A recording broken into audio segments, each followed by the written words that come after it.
এই যে রাষ্ট্রীয় সংবাদ, খালি পেপার পত্রিকা খুললেই দেখেন যে সব আত্মসাৎ, সব এগুলা মুনাফিক, খেয়ানাত, এগুলি আমানতের খেয়ানাত। রাষ্ট্রীয় সম্পদ সমস্ত জনগণের সম্পদ, পাবলিক প্রপার্টি, এর দ্বারা জনগণের কল্যাণকর কাজ করা হবে।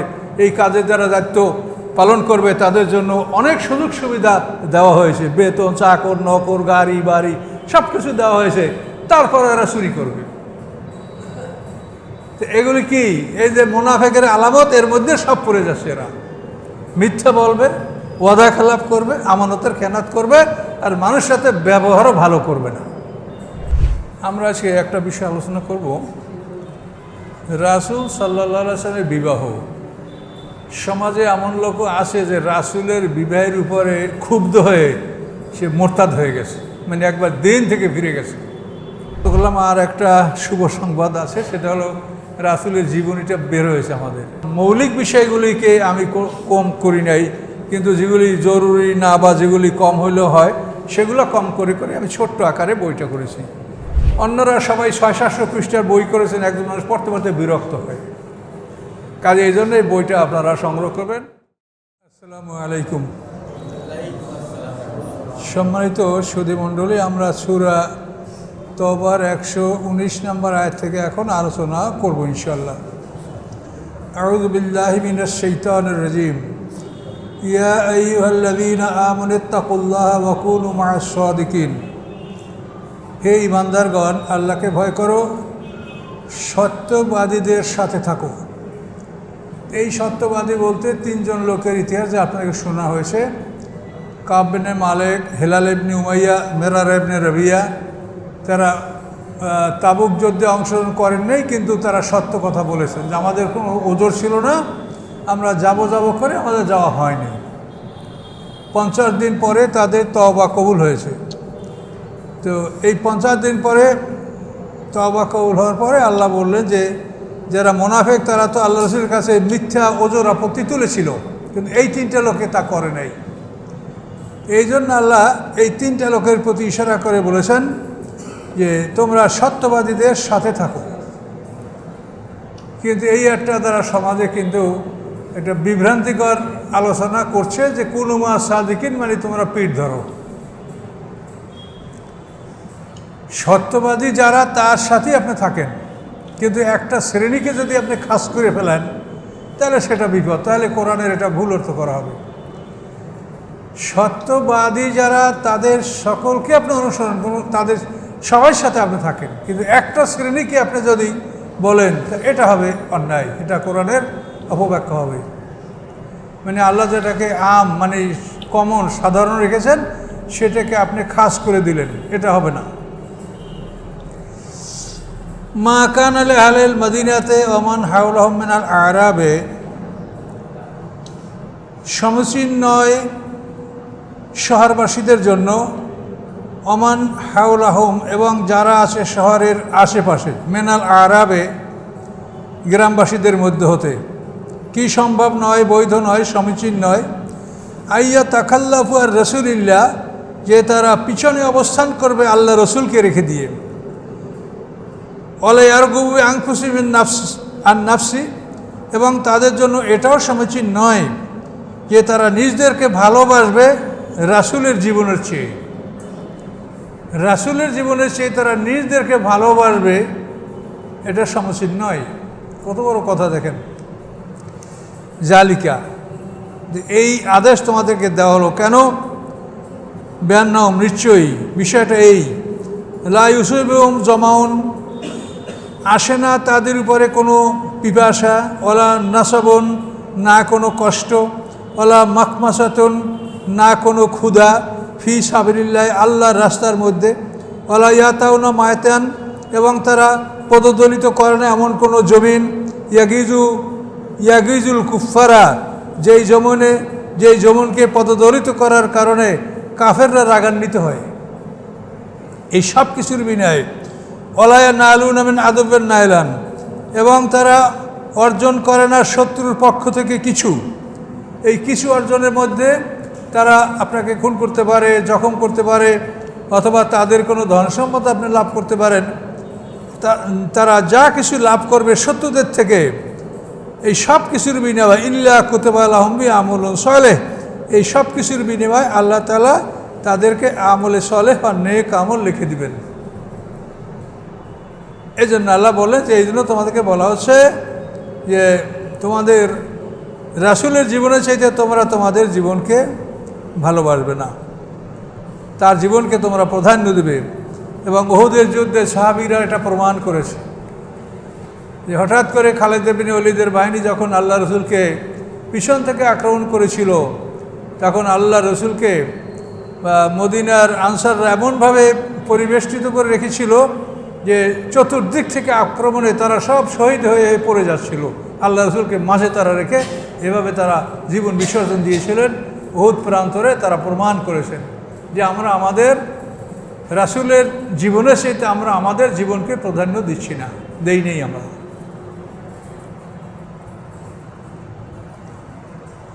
তার কারণ এটা করতে পারলে তো আমরা বিরাট লাভ আমরা করতে পারবো,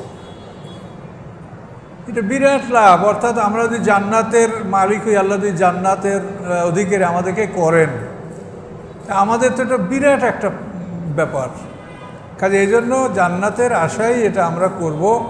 আল্লাহ তাআলা সত্য বলেন, আল্লাহ তাআলা কখনো প্রতিশ্রুতি বরখেলাপ করেন না। আল্লাহ তাআলা সব কথা সত্য। আমরা রাসূলের আনুগত্য যদি করি এবং আল্লাহ কোরআনে যা বলেছেন এগুলো যদি আমরা মেনে চলি, তাহলে আমরা সামনে সুন্দর একটা জীবন পাবো, অনন্তকালের জীবন, যেই জীবনে আমাদের কোনো পরিবর্তন আসবে না। কেউ বার্ধক্য উপনীত হবে না, কারো দাঁত পড়বে না, চোখের পাওয়ার কমবে না, কানের শক্তি কমবে না। হ্যাঁ, কাজে এই সব কিছু সঠিক থাকবে। কোটি কোটি বছর মানুষ যুবক অবস্থায় থাকবে। জান্নাতে যাবে মানুষ এমন একটা বয়সে, যেই বয়সে পুরুষরা সবচাইতে শক্তিশালী হয়, সেই বয়সটা হলো 33 বছর বয়স। এই বয়সে জান্নাতে পুরুষরা প্রবেশ করবে এবং এই বয়সেই তার অনন্তকাল থাকবে। আর নারীরা হবে যে তারা বড় হয়েছে কিন্তু হায়েজ আসে নাই, তাদের দৈহিক পরিপূর্ণতা তারা অর্জন করেছে কিন্তু এখনও মিঞ্চ আর হায়েজ হবে না তাদের কোনো দিন। এই অবস্থায় কুমারী নারী সেখানে আপনি পাবেন। খাদ্য যত খাবেন, প্রস্রাব পায়খানার ব্যাগ হবে না, শরীর থেকে ঘাম বের হবে, ক্ষুধা লাগবে। এক কথায় আল্লাহ বলেছেন লাহুম মা ইয়াশাউনা ফিহা ওয়া লাদাইনা মাজিদ, যে তারা যা চাবে তাদেরকে আমি সব দিব, আর আমার পক্ষ থেকে আমি আরও অতিরিক্ত নেয়ামত দিব, যেটা তারা চিনে না, জানে না, চাইতে পারবে না, আমি দেব সেটা।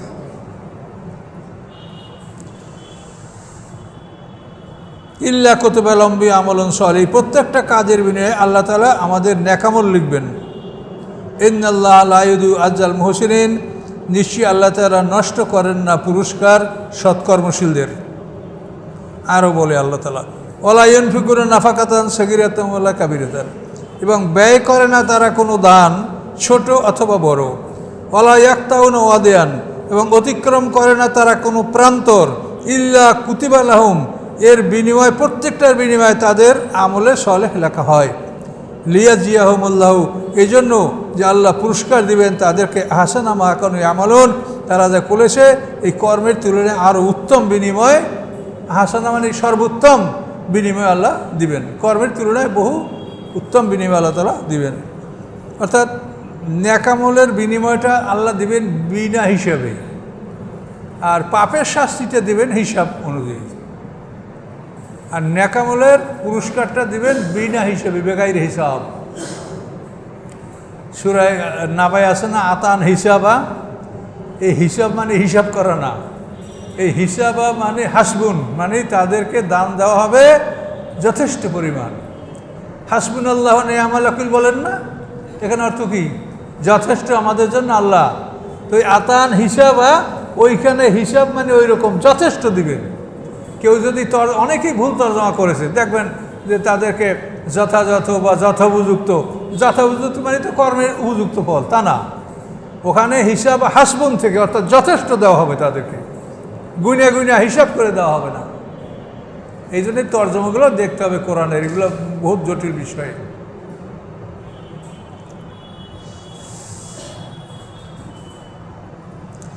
এখন আল্লাহ বলেন যে তবুকের যুদ্ধে যারা অনুপস্থিত ছিল তাদের উপরে যে কোরআনের কঠিন নির্দেশ আসছে, তো আল্লাহ রসুল তবুক থেকে ফিরে আসার পরে যে বিভিন্ন দিকে টলি, বিভিন্ন দিকে ছোটো ছোটো যুদ্ধের দল আল্লাহ রসুল পাঠাতেন, এখন আর কেউ বাড়ি থাকবে না, সব যাবে যুদ্ধে। ভয় পেয়ে এসে সবাই যে আমরা আর কোনোভাবেই যুদ্ধে অনুপস্থিত থাকবো না।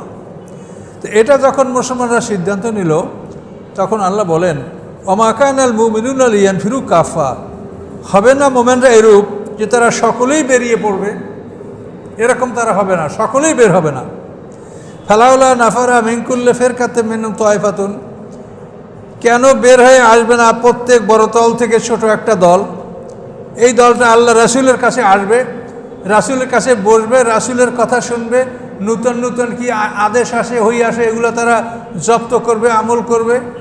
কাজেই রাসূলকে একা ছেড়ে দিয়ে তোমরা সবাই যুদ্ধে চলে যাবে, এটাও যেন না হয়। সবাই যেতে চাচ্ছিল, আল্লাহ বললেন যে না, তোমরা প্রত্যেকটা বড় দল থেকে ছোট্ট একটা দল আমার কাছে, যারা জ্ঞানী, যারা ব্রেইনি, যারা মেধাবী, আমার কাছে রেখে যাও। তারা আমার থেকে এই দিন শুনবে, শিখবে, এবং ওরা যখন আবার যুদ্ধ করে ফিরে আসবে ওদেরকে এরা সতর্ক করবে। এটা এখানে আল্লাহ বলেছেন। লিয়াতাফাক্কাহু ফিদ্দীন, যে তারা গভীর জ্ঞান অর্জন করবে দিনের মধ্যে। কেরাত, তেলাওয়াত, তাফাক্কু, কোরআন শিক্ষার জন্য তিনটে স্তর। কেরাত, যেটা আমরা নামাজে শুনি পড়ি, এটা হলো কেরাত।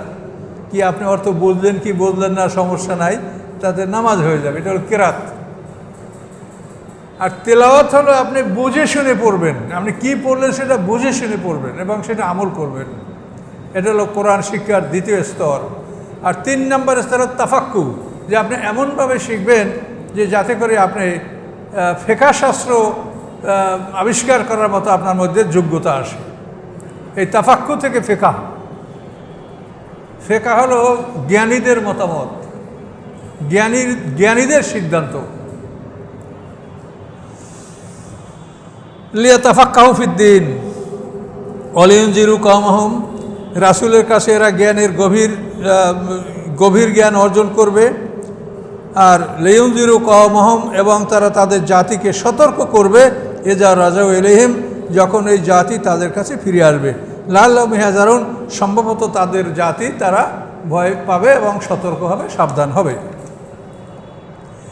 ইয়া আইয়ুহাল্লাযীনা আমানু, হে ঈমানদারগণ, কাতিলুল লাযীনা ইয়ালুনাকুম মিনাল কুফফার, হে ঈমানদারগণ, লড়াই করো তোমরা তাদের সাথে যে সমস্ত কাফেররা তোমাদের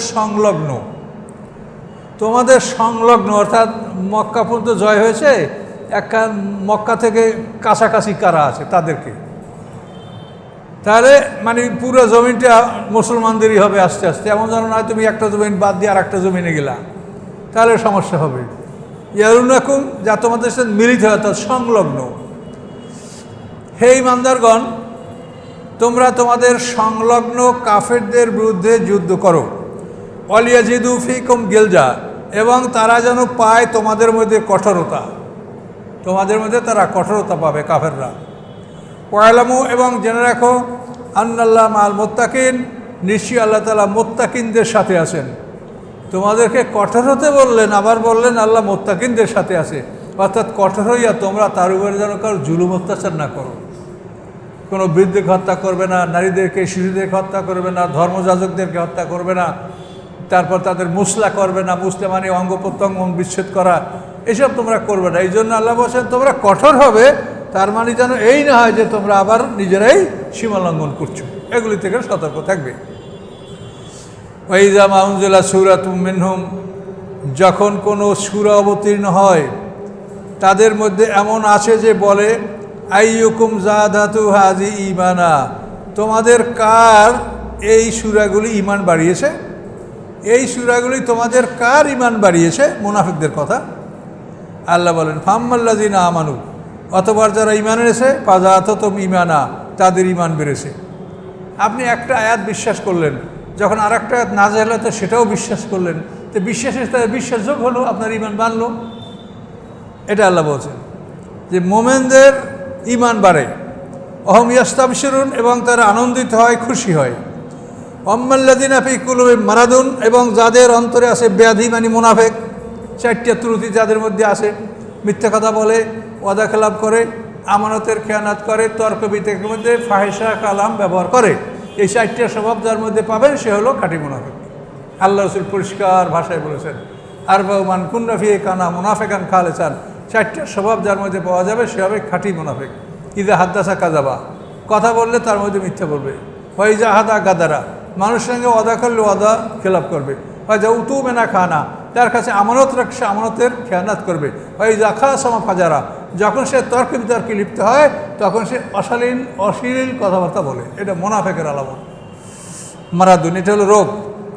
এই জন্য আল্লাহ বলছেন ইল্লা মান আতাল্লাহ কালবিন সালিম, রোগবিহীন আত্মা নিয়ে যারা হাসরের ময়দানে উপস্থিত হবে তারা লাভবান হবে। ওখানে আপনি রোগী হইয়া যান না, চিকিৎসা করে অপারেশন করে এখানে বসে ভালো হইয়া আপনি ওদিকে যান। আপনার মধ্যে কী অসুবিধাগুলো আছে রোগ ব্যাধি সেগুলি দূর করেন। এই যে মারাদুন, ফিকুলবে মারাদুন রোগ। 1 নম্বর রোগ হলো মিথ্যা কথা বলা। 2 নম্বর রোগ হলো প্রতিশ্রুতি ভঙ্গ করা। 3 নম্বর রোগ হলো আমানতের খেয়ানত করা। এই যে রাষ্ট্রীয় সংবাদ খালি পেপার পত্রিকা খুললেই দেখেন যে সব আত্মসাৎ, সব এগুলা মুনাফিক খেয়ানত, এগুলি আমানতের খেয়ানত। রাষ্ট্রীয় সম্পদ সমস্ত জনগণের সম্পদ, পাবলিক প্রপার্টি, এর দ্বারা জনগণের কল্যাণকর কাজ করা হবে। এই কাজের দ্বারা দায়িত্ব পালন করবে তাদের জন্য অনেক সুযোগ সুবিধা দেওয়া হয়েছে, বেতন, চাকর, নকর, গাড়ি বাড়ি সব কিছু দেওয়া হয়েছে, তারপরে এরা চুরি করবে। তো এগুলি কি?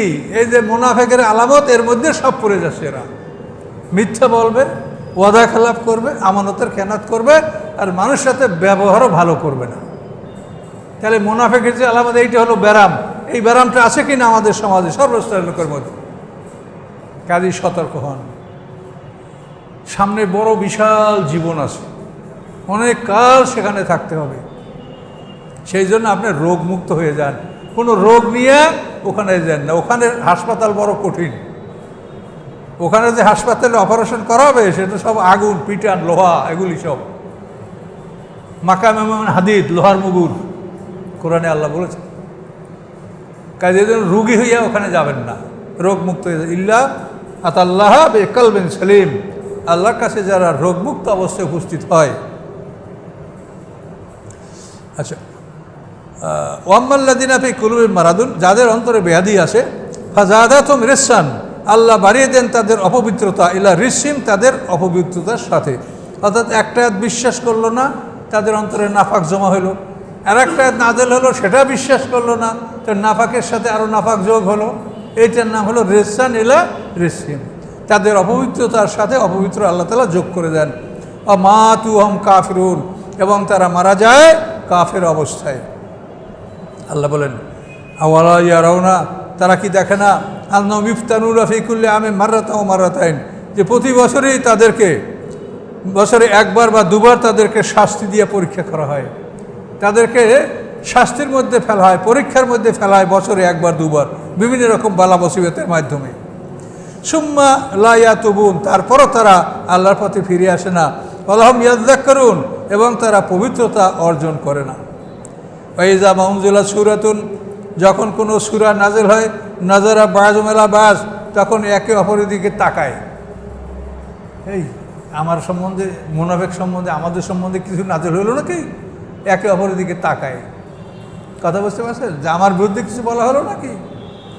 নাযারা বাযুহুম ইলা বায, তারা একে অপরের দিকে তাকায়। হাল ইয়ারাকুম মিন আহাদিন, তোমাদেরকে কেউ দেখেছে নাকি? যদি না দেখে থাকে শিগগির পালাও। কথা বলতে মুনাফিকদের স্বভাব। হাল ইয়ারাকুম মিন আহাদিন, তোমাদের কেউ দেখেছে? সুম্মান সারাফু, এরপর তারা ওখান থেকে পালিয়ে যায়, আল্লাহর আয়াত শোনার থেকে পালিয়ে যায়। সারাফাল্লাহু কুলুবুহুম, আল্লাহ তাদের অন্তরকে দূরে সরিয়ে দেন। তোরা পালাবে, আল্লাহ তোদেরকে দূরে সরাই দেবে, তোদের কোনো প্রয়োজন আল্লাহর নাই। সারাফাল্লাহু কুলুবুহুম, তাই অন্তরগুলিকেও হেদায়েত থেকে দূরে সরিয়ে দেবেন। বিআন্নাহুম কওমুন লা ইয়াফকাহুন, এই জন্য যে তারা এমন একটা জাতি যে তারা বোঝে না। লাকাদ জাআকুম রাসূলুম মিন আনফুসিকুম, নিশ্চয়ই এসেছে তোমাদের কাছে রাসূল তোমাদের মধ্য থেকে। মিন আনফুসিকুম, তোমাদের মধ্য হতে রাসূল আসছে। অর্থাৎ তোমরা যে পরিবারের লোক, তোমরা যে সমাজের লোক, তোমরা যেমন ঠিক তেমনি।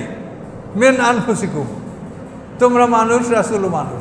তাফসীরকাররা বলেন, তোমরা যদি মানুষ হও তো রাসূলও মানুষ, আর তোমরা যদি নূরের তৈরি হও তো রাসূলও নূরের তৈরি। এখন তোমরা আগে নিজেদের কথা বলো যে তোমরা কি, তোমরা মানুষ না নূরের তৈরি? তোমরা মানুষ না ফেরেশতা? মিন আনফুসিকুম, তোমাদের থেকে রাসূল। তাহলে তোমরা যদি নূরের তৈরি হও তো রাসূল নূরের তৈরি হবে, তোমরা যদি ফেরেশতা হও তো রাসূল ফেরেশতা হবে, আর তোমরা যদি মানুষ হও তো রাসূলও মানুষ হবে।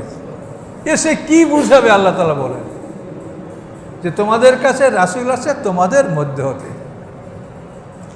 আজিজুন আলাইহি মা আনিতুম, কঠিন লাগে, খুব বেদনা অনুভব করেন। মা আনিতুম, যে সমস্ত বিষয় তোমাদেরকে কষ্ট দেয়। মা আনাতাকুম, যে সমস্ত বিষয় তোমাদেরকে কষ্ট দেয়, এই বিষয়গুলিতে আল্লাহ রসুল বড় কষ্ট পান, তার মনে খুব ব্যথা লাগে। হারিসুন আলাইকুম, তোমাদের কল্যাণের জন্য তিনি লোভী, তিনি একান্ত আকাঙ্ক্ষা করেন তোমাদের কল্যাণের জন্য। বিল মুমিনিনা রাউফুর রহিম, এবং মুমিনদের সাথে তিনি অতি দয়ালু পরম করুণাময়। এই রাউফুর রহিম কিন্তু আল্লাহর সিফাতি নাম, সেটা আল্লাহ রাসূলকে বলেছেন, তিনিও তোমার মুমিনদের উপরে রাসূল অতি দয়ালু পরম করুণাময়, সিফাতি নাম আল্লাহর। এই আল্লাহ নামটা পৃথিবীর কারো থাকবে না, কিন্তু অন্য সিফাতি নামগুলি আল্লাহ আহসানুল খালিকিন, আপনারাও খালেক আল্লাহও খালেক, কিন্তু আল্লাহ বলেন আমি ভালো সৃষ্টিকর্তা। আরহামুর রাহিমিন, আমি দয়ালুদের মধ্যে উত্তম দয়ালু। তোমরাও দয়া করতে পারবা, কিন্তু আল্লাহ সবচাইতে বেশি দয়া করবেন। আহকামুল হাকিমিন, তোমরাও বিচার করতে পারবে, কিন্তু আল্লাহ হবে আহকামুল হাকিমিন, সবচাইতে সমস্ত বিচারকদের তুলনায় উত্তম বিচারক। রউফুর রহিম। ফায়ান তাওয়াল্লাহ, যদি তোমরা ফিরে যাও, ফাকুল, আপনি বলুন, হাসবি আল্লাহ, আমার জন্য আল্লাহ যথেষ্ট। তোমরা যদি ফিরে যাও তাহলে আমার জন্য আল্লাহ যথেষ্ট। লা ইলাহা ইল্লাহু, নাই কোনো ইলাহ তিনি ছাড়া। আলাইহি তাওয়াক্কালতু, আমি তার উপরে নির্ভর করেছি। ওহুয়া রব্বুল আরশিল আযীম, এবং তিনি আরশে আজিমের রব, সবচাইতে বড় সিংহাসন, যে এই সিংহাসনের তিনি রব। এই বলে সূরাটা এখানে সমাপ্ত হলো ইনশাআল্লাহ। সূরা তাওবা আগামী সপ্তাহ থেকে আমরা সূরা ইউনূস মধ্যে ঢুকবো, যে আল্লাহ আমাদেরকে বাঁচিয়ে রাখেন। তো আনুষঙ্গিক একটু কথাবার্তা বলি। আমরা আজকে একটা বিষয় আলোচনা করব, রাসূল সাল্লাল্লাহু আলাইহি ওয়াসাল্লামের বিবাহ। সমাজে এমন লোক আছে যে রাসূলের বিবাহের উপরে ক্ষুব্ধ হয়ে সে মোরতাদ হয়ে গেছে, মানে একবার দিন থেকে ফিরে গেছে, এমন কপাল পোড়া মানুষও আছে। এটা আমাদের ঘাবড়াবার কিছু নাই। আল্লাহ রাসূল মেরাজ থেকে এসেছেন, এই খবর শুনেও কিছু মুসলমান মোরতাদ হয়ে গেছে, যে কী বলে মুহাম্মদ সাল্লাল্লাহু আলাইহি ওয়াসাল্লাম রাত্রের মধ্যে বাইতুল মুকাদ্দাস গেছে, সেখান থেকে একেবারে সকালবেলা আমাদের মাঝে। কাজে মোরতাদের রকম হয়। আল্লাহ রসুলের ইন্তেকালের পরে বহু লোক মোরতাদ হয়েছে। কাজে এটার জন্য আপনি মন খারাপ করবেন না, বরং আপনি জিনিসটা বোঝার চেষ্টা করেন, রাসূলরা কেমন সেইটা আগে বোঝেন। রাসূলদের ব্যাপারটা হলো, আল্লাহ বলেন যে আমি রাসূল কাকে বানাবো, আল্লাহু আ'লামু হাইসু ইয়াজআলু রিসালাতাহু, সূরা আনামের 124 নম্বর আয়াত। আল্লাহ বলেন, আল্লাহ ভালো জানেন যে রেসালাতকে তিনি কোন জায়গায় স্থাপন করবেন, রেসালাত নবুয়তটা তিনি কোন জায়গায় রাখবেন, সেটা আল্লাহ ভালো জানে। কাফেররা তো দাবি করছে যে রসুল হওয়া উচিত উরওয়া ইবনে মাসউদের অথবা ওলীদ ইবনে মুগীরার, লাউলা নুজ্জিলা হাযাল কুরআনু আলা রাজুলিম মিনাল কারিয়াতাইনি আযীম, দাবি করে নেই ওরা, সূরা যুখরুফের 31 নম্বর আয়াত। কাফেররা দাবি করছে যে আল্লাহ যদি রসুল পাঠাবেন তাহলে তো ওলীদ ইবনে মুগীরাকে বানাবেন মক্কার, অথবা তায়েফের উরওয়া ইবনে মাসউদ, এই দুইটা বড় নেতা। আল্লাহ বলেন রাসূল কাকে বানাতে হবে, রিসালাত কোন জায়গায় স্থাপন করতে হবে, এটা আমি জানি। তোমরা কি আল্লাহর রহমতের বন্টনকারী? আহুম ইয়াকসিবুনা রাহমাত রাব্বিক, আপনার রবের নিয়ামত আর রহমতকে ওরা বন্টন করবে যে কাকে রসুল বানাতে হবে? তো রাসূল যাকে আল্লাহ বানান, আল্লাহ নিজে বুঝে শুনে তার জ্ঞান দ্বারা উপযুক্ত লোককেই তিনি রাসূল বানান। এখন আল্লাহ বলেন, আসবির লিহুকমিকা ফাইন্নাকা বিআয়ুনিনা, সূরা তুরের 48 নম্বর আয়াত।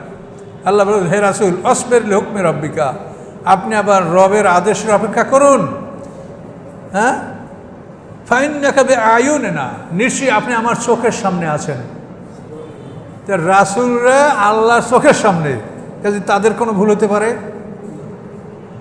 মূসা আলাইহিস সালাম যখন ফিরআউনকে দাওয়াত দিতে গেলেন তখন আল্লাহ কি বললেন যে ইন্নী মাকুমা আসমাউ ওয়া আরা, আমি তোমাদের দু ভাই হারুন এবং মূসা দু ভাইয়ের সাথে আমি আসি, আসমাউ ও আরা, আমি শুনতেছি দেখতেছি, যাও। নূহ আলাইহিস সালামকে নৌকা বানাতে বললেন, আল্লাহ বললেন আসনাইল ফুলকা বিআয়ুনিনা, তুমি নৌকাটা আমার চোখের সামনে বানাও। তাই নবী রাসূলরা সবসময় আল্লাহর চোখের সামনে থাকে, তারা কি ভুল করে? তারা কখনোই ভুল করে না। ভুল করতে লাগলে মানুষ হিসেবে তাদের মধ্যেও ভুল হওয়ার সম্ভাবনা থাকে, কিন্তু সেটা আল্লাহর সাথে সাথে শুধরিয়ে দেন, সেই ভুল তাদের থাকতে দেন না বা করতে দেন না। তা আল্লাহ রসুল হযরত আয়েশা সিদ্দিকা বিবাহ করেছেন, এটা কি আল্লাহ দেখেন নাই? আল্লাহ রসুলকে আয়েশা সিদ্দিকা বিবাহ করার জন্য প্রস্তাব করেছেন। আল্লাহ রসুল সর্বপ্রথম 25 বছর বয়সে বিবি খাদিজাকে বিয়ে করেছেন, তার বয়স ছিল তখন 40 বছর। এই বিবাহ কি আল্লাহর ইচ্ছা ছাড়া এমনি হয়েছে? বিবি খাদিজা আল্লাহর শ্রেষ্ঠ ধনী সুন্দরী, আরবের কত বড় বড় নেতারা তাকে বিয়ে করার প্রস্তাব করেছেন, তিনি রাজি হন নাই, কিন্তু মুহাম্মদ সাল্লাল্লাহু আলাইহি ওয়াসাল্লামের সাথে সে বিয়ে করার জন্য নিজের পক্ষ থেকে প্রস্তাব করেছেন। বিবি খাদিজার বান্ধবী ছিল নসিফা, এই নসিফার মাধ্যমে আল্লাহ রসুলের কাছে বিবি খাদিজা প্রস্তাব পাঠিয়েছিলেন। এগুলি কেন? যেগুলির পিছনে আল্লাহর ইশারা আছে। আল্লাহ বলেন ওয়াজাদাকা আইলান ফাগনা, আপনাকে আল্লাহ পেয়েছেন অভাবগ্রস্ত, আপনাকে আল্লাহ তাআলা অভাব মুক্ত করেছেন। তাহলে এই বিয়েও দেখেন আল্লাহর ইশারা ইঙ্গিত। খাদিজা বিবি ইন্তেকাল করেছেন আল্লাহ রসুল নবুয়তের 10ম বছরে। তারপর আল্লাহ রসুল সওদা বিনতে জামা নামক এক বিধবা মহিলাকে বিয়ে করছেন। এরপরে আবু বকর সিদ্দিক রাদিয়াল্লাহু তাআলা আনহু খুশি হয়ে নিজের মেয়ে আয়েশা সিদ্দিকার রাসূলের সাথে বিয়ে দিয়েছেন, কিন্তু আল্লাহর রসুল প্রস্তাব করেন নাই। এটা আয়েশা সিদ্দিকের পিতা আবু বকর সিদ্দিক রাদিয়াল্লাহু তাআলা আনহু এমন এক ব্যক্তি যে যার সম্পর্কে কোরআনে ভুরি ভুরি আয়াত আছে, তার কন্যা আয়েশা সিদ্দিকা রাদিয়াল্লাহু তাআলা। এবং এই আয়েশা সিদ্দিকার বিরুদ্ধে যখন ইফকের ঘটনা, মিথ্যা তহমত তার উপরে যখন দিল মুনাফিকরা, তখন কোরআনের 10টা আয়াত নাজিল করে সূরা নূর 11 থেকে 20, এই 10টা আয়াত নাজিল করে আয়েশা সিদ্দিকার পবিত্রতা আল্লাহ ঘোষণা করেছেন এই কোরআনে। কাজে আল্লাহ যাদের দ্বারা কঠিন পরিশ্রম করান আল্লাহ তাদেরকে বড় পুরস্কার দেবেন, কিন্তু আপনি ঘুমিয়ে ঘুমিয়ে প্রতিহিংসা করলে হবে? হ্যাঁ, আল্লাহ যাকে দিয়া বড় পরিশ্রমের কাজগুলি করাবেন তাকে আল্লাহ বড় পুরস্কার দেবেন। আল্লাহ রসুলের স্ত্রীরা পৃথিবীর সর্বসুন্দর সর্বশ্রেষ্ঠ, প্রত্যেকটা মেয়ের রাজবংশের, আল্লাহ রসুলের বিবিরা সবাই রাজবংশের কন্যা সবাই, এবং আরবের সর্বশ্রেষ্ঠ সুন্দরী তারা। এখন আল্লাহ দুনিয়া আখিরাতের নেয়ামত তাদেরকে দিবেন, এখন আপনি প্রতিহিংসা করবেন?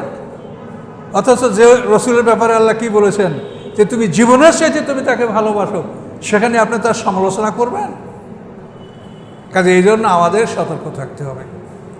দেখেন আল্লাহ রসুলের বিবাহগুলো কিভাবে আল্লাহ নিয়ন্ত্রণ করেছেন। দেখেন সূরা আহজাবের 50 নম্বর আয়াতে বলেন যে হে নবী, আপনার জন্য আমি বৈধ করেছি আপনার স্ত্রীগণকে যাদেরকে আপনি মোহর দান করেছেন, এবং বৈধ করেছি আপনার জন্য দাসীগণকে ন্যায়সঙ্গত শরীয়ত সম্মত দাসী, আর আপনার জন্য বৈধ করেছি বানাতে আম্মেকা, আপনার চাচাতো বোন, বানাতে আম্মাতেকা ফুফাতো বোন, বানাতে খালেকা আপনার খালাতো বোন, বানাতে খালাতেকা খালাতো বোন, বানাতে খালাতেকা বানাতে খালেকা মানে আপনার মামার বোন, ও বানাতে খালাতেকা আপনার খালার বোন। মামাতো বোন, খালাতো বোন, চাচাতো বোন, ফুফাতো বোন, এদেরকে আপনি বিয়ে করবেন। আল্লাতি হাজার নামাক, যারা আপনার সাথে হিজরত করেছে। যারা হিজরত করে নাই আল্লাহ রসুল তাদেরকে বিয়ে করতে পারবেন না। এই লিমিটেশনটা কে করে দিলেন? আল্লাহ ছাড়া আর কেউ করেছেন? রাসূলের জন্য এই যে সীমাবদ্ধতা আল্লাহ করে দিলেন যে আপনি বিয়ে করবেন আপনার চাচাতো বোন, ফুফাতো বোন, মামাতো বোন, খালাতো বোন। কারা? আল্লাতি হাজার নামাক, যারা আপনার সাথে হিজরত করেছে। তাহলে দেখেন তো রাসূলের বিয়েটা আল্লাহ যে বলছে যে তোমরা আমার চোখে, তুমি আমার চোখের সামনে, দেখেন তার কাজে, প্রত্যেকটা কাজে আল্লাহ তাআলা আদেশ করছেন। এরপরে আল্লাহ বললেন সপ্তম হিজরিতে যখন আল্লাহ রসুল উমরাতুল কাজা করার জন্য গেছেন, তো ওই সময় আল্লাহ রসুল ওই এহরামের মধ্যেই হযরত মাইমুনা রাদিয়াল্লাহু তাআলা বিয়ে করছেন। আল্লাহ রসুল এটি সর্বশেষ স্ত্রী। এই সপ্তম হিজরিতেই 3টা বিয়ে আল্লাহ রসুল হয়েছে। এক হলো সাফিয়া, ইহুদি কন্যা হুয়াই বিন আখতাবের কন্যা সাফিয়া, তারপরে আবু সুফিয়ানের কন্যা উম্মে হাবিবা, আর মাইমুন। এই 3জনকে আল্লাহ রসুল সপ্তম হিজরিতে বিয়ে করছেন। আর পঞ্চম হিজরিতে 2জন, জয়নব বিনতে জাহাস আর হলো জুয়াইরিয়া, এই 2জনকে। চতুর্থ হিজরিতে 2জন, চতুর্থ হিজরিতে হলো শুধু উম্মে সালমা আর হলো জয়নব বিনতে খুজাইমা, যে আল্লাহ রসুলের মাত্র 8 মাস সংসার করেছেন। আর তৃতীয় হিজরিতে শুধু হাফসা রাদিয়াল্লাহু তাআলা উমর ফারুকের মেয়ে। এই 11 স্ত্রী আল্লাহ রসুলের।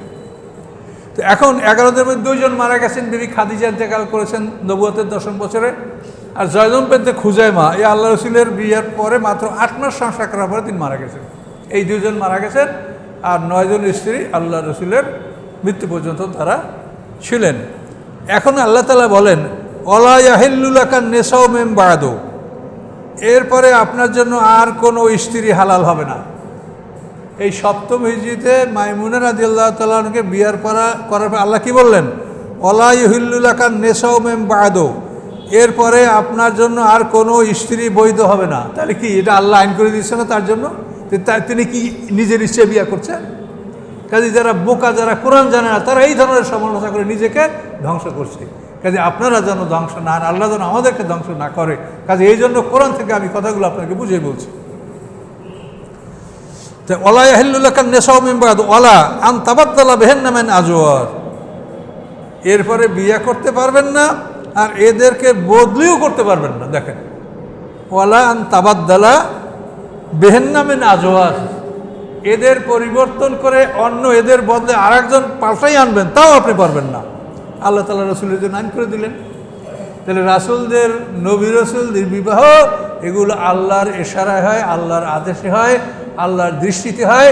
এগুলি যারা সমালোচনা করে তারা মুনাফিক, বেঈমান, তাদের মধ্যে ঈমান নাই। কাজে এই জিনিসটা, এই জন্য আমি কোরআন থেকে আপনাদেরকে ধরিয়ে দিলাম যে দেখেন আল্লাহ কোরআন কীভাবে নবী রাসূলদেরকে নিয়ন্ত্রণ করে, সেই জিনিসটা দেখেন।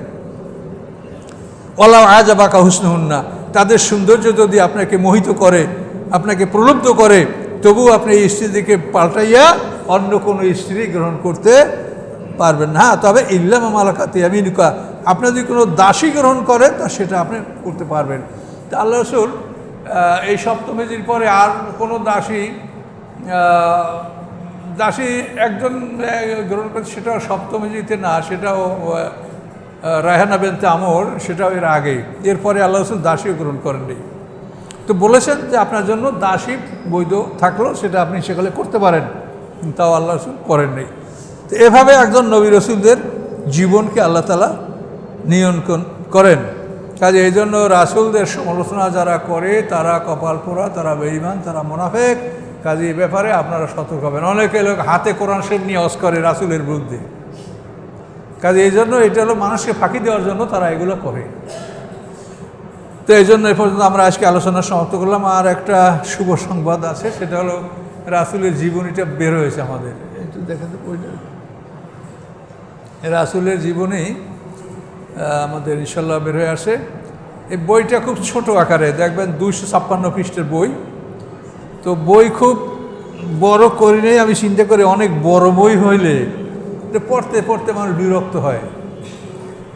এই জন্য এই বইটার মধ্যে আপনি যা প্রয়োজন তার কোনোটাই কম করা হয় নাই, কিন্তু আনুষঙ্গিক বিষয়গুলো কমানো হয়েছে। এই জন্য এই বই আপনি ইনশাল্লাহ পড়ে খুবই আপনি আরাম পাবেন। যেমন সহজ ভাষা, তেমন মৌলিক বিষয়গুলিকে আমি কম করি নাই, কিন্তু যেগুলি জরুরি না বা যেগুলি কম হইলেও হয় সেগুলো কম করে করে আমি ছোট্ট আকারে বইটা করেছি। অন্যরা সবাই 600-700 পৃষ্ঠার বই করেছেন, একজন মানুষ পড়তে পড়তে বিরক্ত হয়। কাজে এই জন্য এই বইটা আপনারা সংগ্রহ করবেন। ওরা যারা বই ছাপিয়েছে ওরা দাম ধরছে 400 টাকা, কিন্তু আমরা এটা বিক্রি করছি 250 টাকায়। 250 টাকা করে বই আপনারা পাবেন। তো এখন তো আপনারা কেউ প্রস্তুতি নিয়ে আসেন নাই, যদি নিয়ে আসেন তো ভালো, আর নাহলে হুজুরের কাছে বই আবার থাকিয়ে যাবে, এখানে আপনারা এটা পরবর্তীতে গ্রহণ করবেন। দোয়া হোক। আস্তাগফিরুল্লাহ আল্লাযী লা ইলাহা ইল্লা হুয়াল হাইয়ুল কাইয়্যুম ওয়া আতুবু ইলাইহি লা হাওলা ওয়া লা কুওয়াতা ইল্লা বিল্লাহিল আলিয়্যিল আযীম। আল্লাহুম্মা সাল্লি আলা মুহাম্মাদ ওয়া আলা আলি মুহাম্মাদিন কামা সাল্লাইতা আলা ইব্রাহিম ওয়া আলা আলি ইব্রাহিম ইন্নাকা হামিদুম মাজিদ।